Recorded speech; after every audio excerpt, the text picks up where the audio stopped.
ஸ்ரீ குருப்யோ நமஹ. பகவத்கீதையினுடைய தியானம் இன்றைய தினம் செய்கிறோம். அஜ்ஞானோத்விக்ன சித்தாய பார்த்தாய பிரதிபோதிதாம் பகவத்வதனோத்பூதாம் கீதாம் தேவீம் நமாம்யஹம்.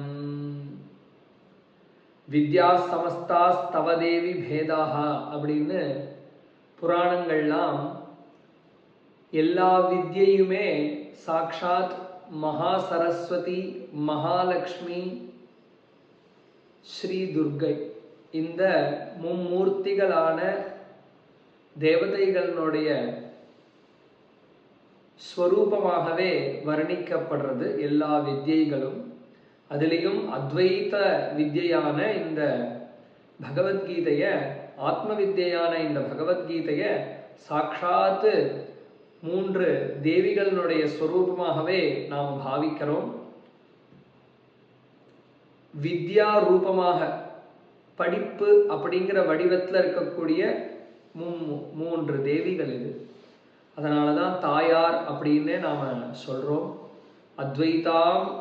அத்வைதாமிருத வருஷிணீம் பகவதீம் அஷ்டாதசாத்தியாயினீம்.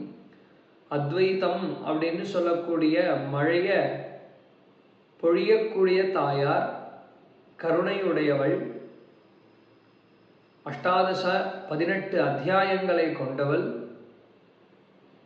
அப்படிப்பட்ட ஹே பகவத்கீதையே, அம்மாவே, தாயாரே, அனுசந்ததாமி, ஒவ்வொரு நாளும் உன்னையே நான் அனுசந்தானம் செய்கிறேன்.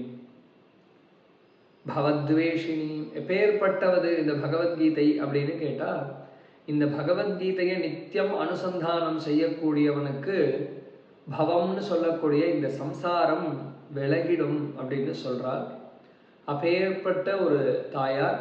நாம் எல்லோரும் கீதா தேவிய, கீதாம் தேவீம் நமாம்யஹம், ஏதோ ஒரு படிப்பா இல்லாம தாயாராக பாவிச்சு இந்த கீதா தேவியினிடத்துல நாம் எல்லோரும் பிரார்த்தனை பண்ணிப்போம். இதற்கப்புறம் உபதேசங்கள் ஆரம்பிச்சதுன்னு சொன்னா பகவத் கிருபையோட நம்ம எல்லோருக்கும் அவரவர் பாக்கியத்துக்கேற்ப பகவத் கிருபையினால எல்லோருக்கும் அந்த உபதேசங்கள் புரியணும்.